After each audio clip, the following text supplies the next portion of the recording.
Bharatiya Janata party 6 મહિને ને વર્ષ દિવસે કંઈક ને કંઈક નવા ગતકડા લાવવા માટે જાણીતી છે. એવું જ એક નવું ગતકડું અત્યારે સ્માર્ટ મીટરનું લાવ્યું છે. જ્યાં જ્યાં સ્માર્ટ મીટર લગાવ્યા છે લોકો ત્રાહિમામ થઈ ગયા છે. 10-10 દિવસના 2,000 બિલ, ડબલ બિલ આવ્યા છે. લોકો બૂમો પાડે છે.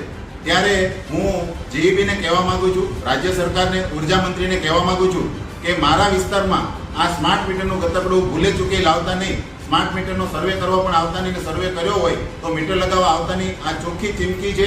આવા તમારા ગતકડા બંધ કરજો. અઠવાડિયામાં 3 દિવસ પાવર હોતો નથી. વારંવાર સ્થાનિક ધારાસભ્યને રજૂઆતો કરવામાં આવી છે. લોકો ધારાસભ્યને ફોન કરે તો ધારાસભ્ય મને ફોન કરીને એવું કહે છે કે તમે લોકોને કેમ ફોન કરાવો છો. આવા લાઇટોના ઠેકાણા નથી હોતા ત્યારે સ્માર્ટ મીટરની વાતો કરે છે, ખોટા ભડકાઉ ફૂકે છે. ભ્રષ્ટાચારી ભારતીય જનતા પાર્ટી પોતાના તાઇફામાં કોઈ વસ્તુ ઓછી કરતી નથી અને લોકોને લૂંટવામાં કંઈ બાકી રાખતી નથી.